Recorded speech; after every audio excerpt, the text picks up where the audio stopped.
नमस्कार, exam happy by Jharkhand channel में आपका स्वागत है। तो दोस्तों जुड़ चुका हूं मैं यहां पर जेटेट परीक्षा की तैयारी को लेकर के। तो यदि आप झारखंड में 6 to 8 सामाजिक विज्ञान शिक्षक की तैयारी या भाषा शिक्षक की तैयारी कर रहे हैं तो यह वीडियो आपके लिए बहुत ही महत्वपूर्ण होगा, क्योंकि देखिए आपका जो न्यू सिलेबस बना है उसमें ज्योग्राफी सेक्शन के अंतर्गत यहाँ पर आपको जो है टॉपिक दिए गए हैं, जो सिलेबस दिए गए हैं वो आपको हम यहाँ पर देखिए JCERT जैक के किताब का हूबहू प्रश्न उत्तर आपको हम करवा रहे हैं और JCERT जैक का पूरा नोट्स बना हुआ हम आपको दे रहे हैं। यदि आप 6 से 8 सामाजिक विज्ञान शिक्षक या भाषा शिक्षक की तैयारी करना चाहते हैं तो आप यहाँ से जुड़ सकते हैं और सिर्फ केवल यदि ज्योग्राफी की तैयारी करना है तो 150 रुपये आपको लग रहे हैं, और यदि आपको भाषा शिक्षक की तैयारी करना है तो उसके लिए भी यहाँ पर सामाजिक विज्ञान के अंतर्गत भूगोल का 150 रुपये, और कंप्लीट तैयारी यदि आपको करना है तो आप सिर्फ 500 रुपये में घर बैठे ही 6 to 8 सामाजिक विज्ञान शिक्षक या भाषा शिक्षक की आप तैयारी कर सकते हैं। तो आज हम लोग यहाँ पे देखेंगे आपको भूगोल के अंतर्गत जो पार्ट दिया गया है जलमंडल, ठीक है। इसके पहले सौरमंडल वायुमंडल पार्ट को कंप्लीट कर दिया गया है, तो आप यहाँ से जलमंडल का सारा महत्वपूर्ण PDF देखना नहीं भूलिएगा। यहाँ पर महासागरीय जल की गतियाँ ये जलमंडल के अंतर्गत होगा, ठीक है। देखिए महासागरीय जल क्या होता है, जो महासागर का जल होता है या तालाब या झील के समान शांत व स्थिर नहीं रहता है, ठीक है। कभी भी आप अगर समुद्र या महासागर ये सब में घूमने गए होंगे तो आप देखे होंगे कि जो समुद्रीय इलाका है वहाँ पे क्या होता है कि महासागर का जल जो होता है, समुद्र का जल जो होता है वो क्या होता है कि आगे पीछे होते रहता है, स्थिर नहीं रहता है, ठीक है। और इसका जल क्या होता है, लगातार गतिशील रहता है। तो इस गतिशीलता के कारण जो होता है कि महासागरीय जल में 3 प्रकार की गति उत्पन्न होती है। प्रश्न पूछा जाता है कि महासागर के जल में कितनी प्रकार की गतियां होती है, तो महासागर के जल में 3 प्रकार की गतियां उत्पन्न होती है, क्योंकि यह जो जल है वो तालाब या झील में जैसे जल एकदम शांत रहता है उस प्रकार का शांत या स्थिर नहीं रहता है, इसमें हमेशा गतिशीलता होते रहती है, ठीक है। इसी गतिशीलता के आधार पर महासागर का जल में 3 प्रकार का गति उत्पन्न होता है। कौन कौन वो गतियां हैं तो आप यहाँ पे देख लीजिए। पहला तो तरंग उठता है, दूसर का महासागर के जल में ज्वार भाटा उत्पन्न होता है, और तीसर का महासागरीय धाराएं बहती है, ठीक है। ये 3 प्रकार की गतियाँ जो होती है महासागर के जल में उत्पन्न होती है। तो सबसे पहले हम देखेंगे कि ये तरंग जो उत्पन्न होता है वो क्या होता है, ए सेशन को लेकर के हम चल रहे हैं। महासागरीय सतह पर जल लगातार उठता और गिरता रहता है, दोलन के समान इन्हें तरंग कहते हैं, ठीक है। तो महासागर का जल हमेशा उठता और गिरता रहता है, जिसे एक पेंडुलम आप देखे होंगे। ये पेंडुलम ये क्या होता है, अगर इसको हिला दे तो इधर आएगा, फिर इधर जाएगा, फिर इधर आएगा, फिर इधर जाएगा। एक ही जो पेंडुलम है वो क्या होता है, हिलता डुलता रहता है, ठीक है। तो ये इसी तरह जल भी होता है, क्या एक बार इधर एक बार ऊपर एक बार नीचे इस तरह का गति करते रहता है, और इसी गति के कारण क्या होता है, तरंग उत्पन्न हो जाता है, ठीक है। तरंग उत्पन्न हो जाता है। अब देखिए होता क्या है कि तरंग तो उत्पन्न होता है लेकिन एक नॉर्मल गति होनी चाहिए, एक नॉर्मल गति है, ऐसे आना ऐसे जाना। लेकिन कभी कभी जल एकदम इतना ऊंचाई तक उठ जाए, बहुत ज़्यादा ऊंचाई तक समुद्र का जल उठ जाएगा, तो उस स्थिति में बहुत भयानक रूप समुद्र का यहाँ पर महासागर का धारण हो जाता है। तो उस स्थिति में क्या होता है, देखिए कभी कभी अधिक ऊंचाई तक ज्वारीय तरंग उठ जाती है, ठीक है, जिसके कारण सुनामी उत्पन्न होता है। तो सुनामी के बारे में आपको जानना है, सुनामी से प्रश्न आता है, ठीक है। तो सुनामी होता है कब, जब ज्वारीय तरंग बहुत ऊंचाई तक उड़ जाता है, इसके कारण जो होता है सुनामी उत्पन्न हो जाता है। देखिए सुनामी क्या है, तो सुनामी के बारे में हम लोग जानेंगे। सुनामी से एक प्रश्न होता है, सुनामी का अर्थ होता है समुद्र तट की ओर आती हुई लहरें, ठीक है। समुद्र तट की ओर आती हुई लहरों से क्या होता है, जब अधिक ऊंचाई तक के ज्वारीय तरंग उठते हैं तो इन्हीं को हम लोग सुनामी कहते हैं, ठीक है। अब तक का सबसे विशाल सुनामी तरंग 150 मीटर ऊंचा मापा गया है। अब तक का जो ज्वारीय तरंग सबसे ऊंचा गया है, कितना गया है, 150 मीटर ऊंचाई मापा गया है, और वो सुनामी कहलाया, ठीक है। तो सबसे विशाल सुनामी तरंग कितना है, 150 मीटर ऊंचा अब तक आया है। दिसंबर 2004 में हिंद महासागर में अब तक की सबसे विशाल विनाशकारी सुनामी आई है। तो सुनामी कब आया था, सबसे विनाशकारी सुनामी, तो ये दिसंबर 2004 में आया था। कहाँ आया था, तो हिंद महासागर में आया था, जिसके कारण बहुत अधिक जान माल की क्षति हुई थी, जो वहाँ के तटीय इलाके थे, ठीक है। सुनामी के कारण ही हिंद महासागर के कई द्वीप डूब गए। हिंद महासागर बहुत से छोटे छोटे द्वीप थे और ये जब सुनामी आया तो उसी में कई द्वीप क्या हो गए थे, डूब गए थे। सुनामी के कारण भारत के आंध्र प्रदेश, तमिलनाडु, केरल, पुडुचेरी तथा अंडमान एवं निकोबार द्वीप समूह सर्वाधिक प्रभावित हुए थे। प्रश्न पूछता है कि सुनामी के कारण भारत का कौन सा राज्य जो है सबसे अधिक प्रभावित हुआ। ठीक है, तो भारत के कौन से राज्य सबसे अधिक प्रभावित हुए थे सुनामी के कारण? तो आंध्र प्रदेश हुआ था, तमिलनाडु हुआ था, केरल हुआ था, पुडुचेरी हुआ था तथा अंडमान एवं निकोबार द्वीप समूह सबसे सर्वाधिक प्रभावित हुए थे दिसंबर 2004 के सुनामी के कारण। ठीक है, चलिए तरंग हम लोग देख लिए। अब यहाँ पर हम लोग सेशन देखेंगे ज्वार भाटा। ठीक है, ज्वार भाटा क्या होता है?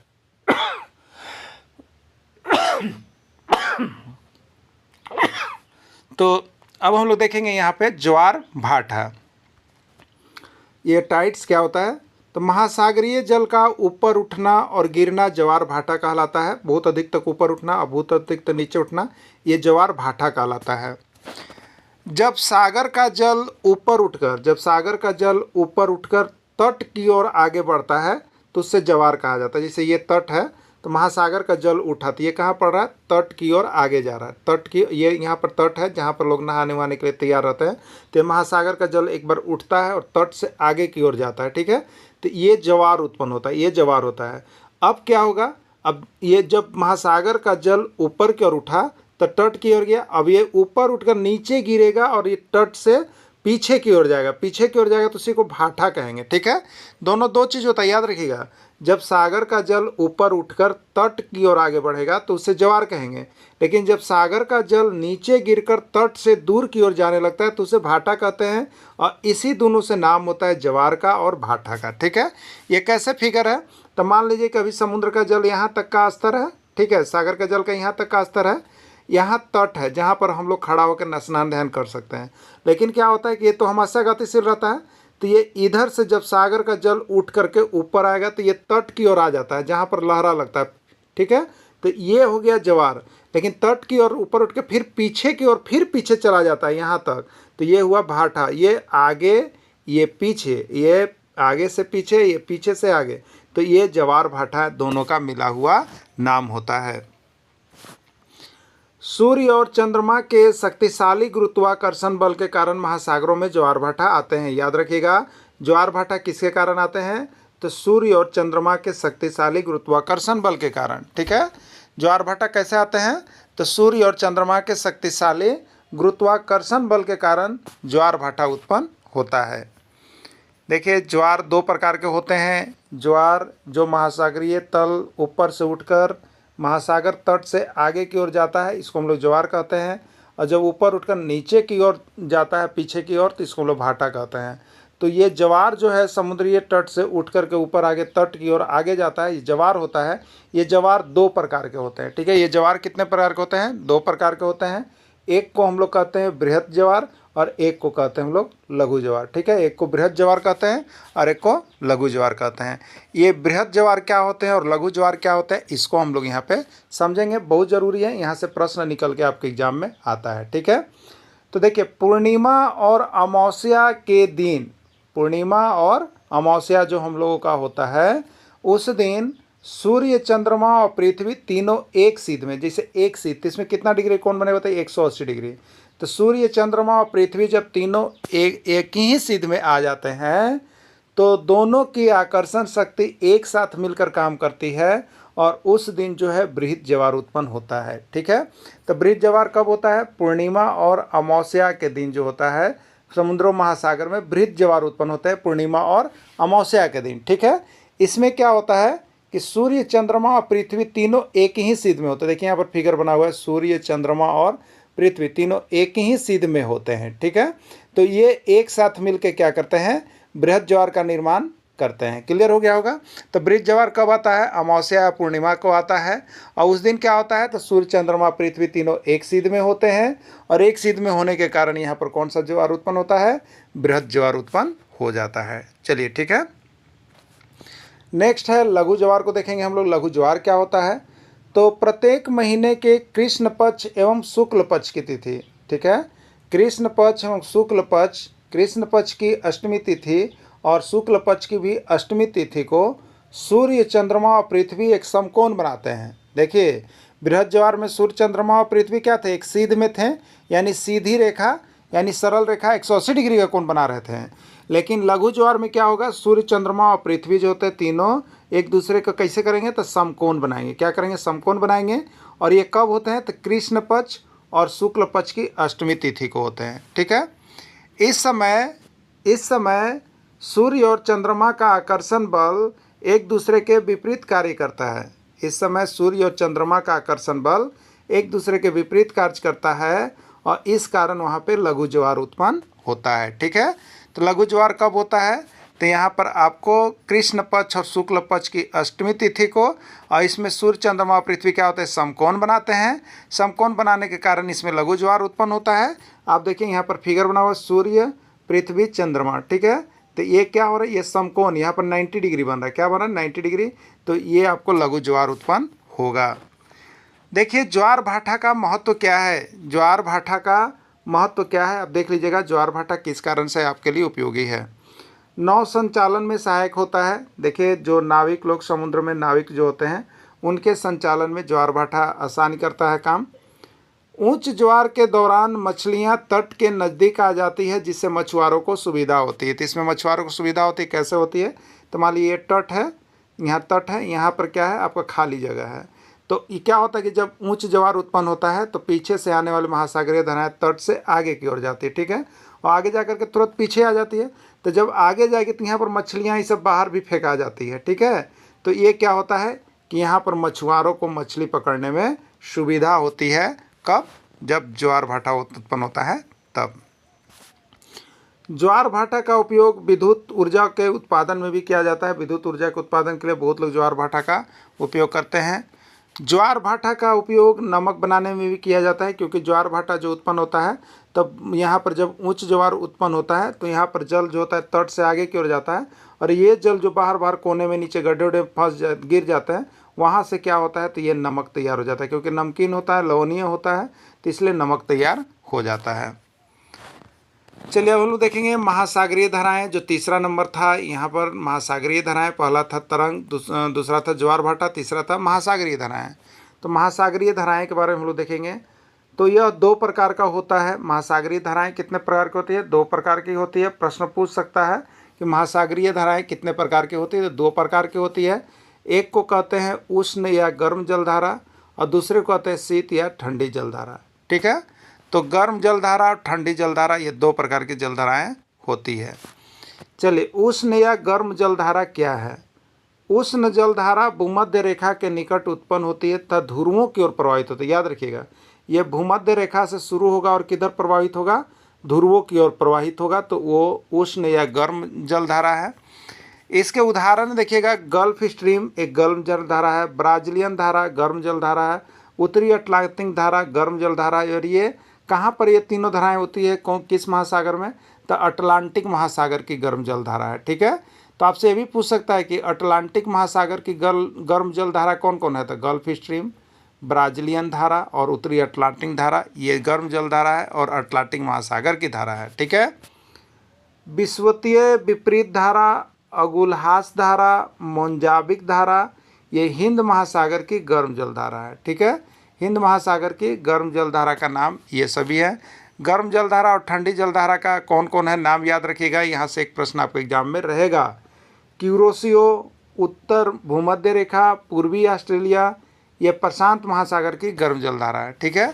तो प्रशांत महासागर, अटलांटिक महासागर और हिंद महासागर, तीनों महासागर की कौन कौन गर्म जलधारा है वो आपको बता दिए। आप सभी याद कर लीजिएगा, हो सके आपके एग्जाम में एक न एक प्रश्न आ जाए यहाँ पर जलधारा से संबंधित, ठीक है। चलिए अब देखिए, शीत या ठंडी जलधारा। ठंडी जलधारा ध्रुवों या उच्च अक्षांश से भूमध्य रेखा की ओर प्रवाहित है, ठीक है। गर्म जलधारा किधर, भूमध्य रेखा से ध्रुवों की ओर, और शीत ठंडी धारा किधर, ध्रुवों से भूमध्य रेखा की ओर, एक दूसरे के अपोजिट होता है।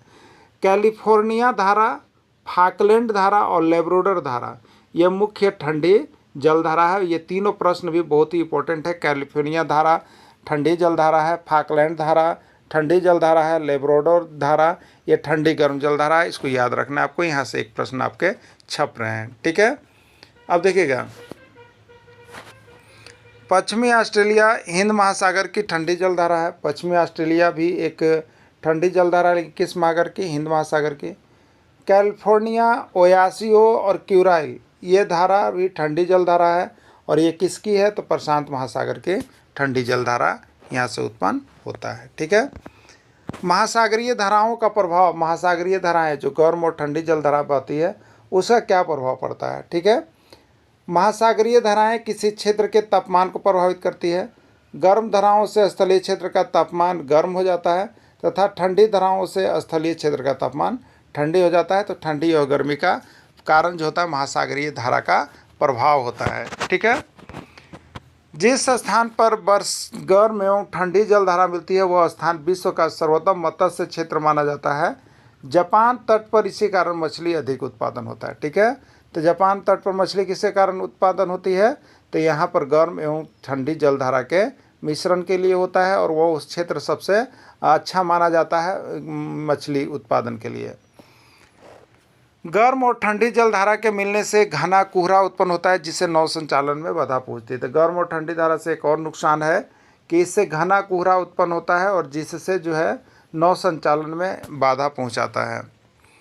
नेक्स्ट पॉइंट है, गर्म जलधाराएं अपने साथ वाष्प लेकर चलती है जिससे कारण उसके प्रभाव वाले तटीय क्षेत्र में वर्षा होती है, ठीक है। गर्म जलधाराएं क्या करती है? तो अपने साथ का वाष्प लेकर के चलते रहती है जिसके कारण उसके प्रभाव वाले तटीय क्षेत्र में वर्षा जो है होते रहती है। चलिए हम लोग यहाँ पर अब वस्तुनिष्ठ प्रश्न देखेंगे। जो प्रश्न नंबर 16 होगा, इसके पहले पार्ट 1 में आपको जो है 15 प्रश्न करवा दिए गए, हम पार्ट 2 लेकर के आए हुए हैं। महासागरीय जल में कितने प्रकार की गति होती है? बताइए, महासागरीय जल में कितने प्रकार की गति होती है? ये उत्तर प्रदेश शिक्षक पात्रता परीक्षा 2016 का प्रश्न है।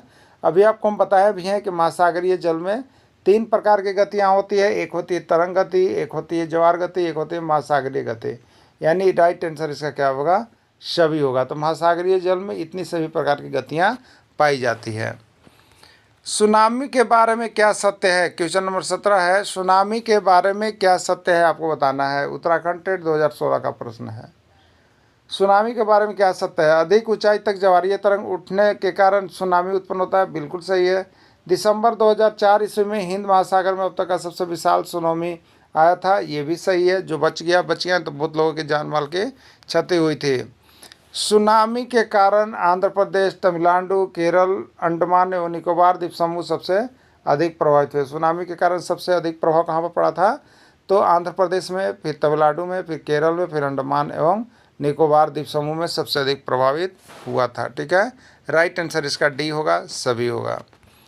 ज्वार भाटा उत्पन्न होता है चंद्रमा के कारण, पृथ्वी के कारण, सूर्य के कारण, सूर्य और चंद्रमा की शक्तिशाली गति के कारण। बिहार टेट 2011 का प्रश्न है, ठीक है। तो ज्वार भाटा क्यों उत्पन्न होता है? तो ज्वार भाटा जो है सूर्य, चंद्रमा और पृथ्वी के शक्तिशाली गुरुत्वाकर्षण बल के कारण उत्पन्न होता है। इसका राइट आंसर डी हो जाएगा। बृहद ज्वार के संबंध में क्या सभी है? बृहद ज्वार के संबंध में क्या सही है? पूर्णिमा और अमावस्या तिथि के दिन उत्पन्न होता है। सूर्य, चंद्रमा और पृथ्वी के दिन उत्पन्न होता है। सूर्य, चंद्रमा और पृथ्वी के तीनों दिन एक सिद्ध में आ जाते हैं तब उत्पन्न होता है, ठीक है। तो बृहद ज्वार क्या होता है? तो पूर्णिमा और अमावस्या तिथि के दिन लगता है बृहद ज्वार, बिल्कुल सही है। सूर्य, चंद्रमा, पृथ्वी तीनों एक सिद्ध में आ जाते हैं, ये भी सही है, ठीक है, ये भी सही है। और है सूर्य, चंद्रमा और पृथ्वी 180 डिग्री को बनाते, ये भी सही है सभी। तो इसका राइट आंसर डी हो जाएगा, सभी बिल्कुल सही है। लघु ज्वार के संबंध में क्या सही है? आपको बताना कि लघु ज्वार के संबंध में क्या सही है। पंजाब टेट 2016 का पूछा गया प्रश्न है। कृष्ण पक्ष एवं शुक्ल पक्ष की अष्टमी तिथि को होता है। तो लघु ज्वार कब उत्पन्न होता है बताइए? कृष्ण पक्ष और शुक्ल पक्ष की अष्टमी तिथि को होता है, सही है। सूर्य, चंद्रमा और पृथ्वी मिलकर एक सीध में नहीं समकोण बनाते, भी सही है। सूर्य और चंद्रमा का आकर्षण बल एक दूसरे के विपरीत होता है, ये भी सही है। यानी राइट आंसर डी, यानी सभी आंसर इसका होगा। ज्वार भाटा का उपयोग किया जाता है। ज्वार भाटा का उपयोग किया जाता है। हरियाणा टेट 2014 का प्रश्न है। नौ संचालन में मछुआरों की सुविधा के लिए विद्युत ऊर्जा उत्पादन में, नमक बनाने में या सभी। ठीक है, तो ज्वार भाटा का उपयोग लगभग इन सभी कामों में किया जाता है। जलधारा भूमध्य रेखा के निकट उत्पन्न होती है और ध्रुवों की तरफ प्रवाहित होती है, ऐसी धारा को क्या कहते हैं? पंजाब टेट 2018 में पूछा गया प्रश्न है।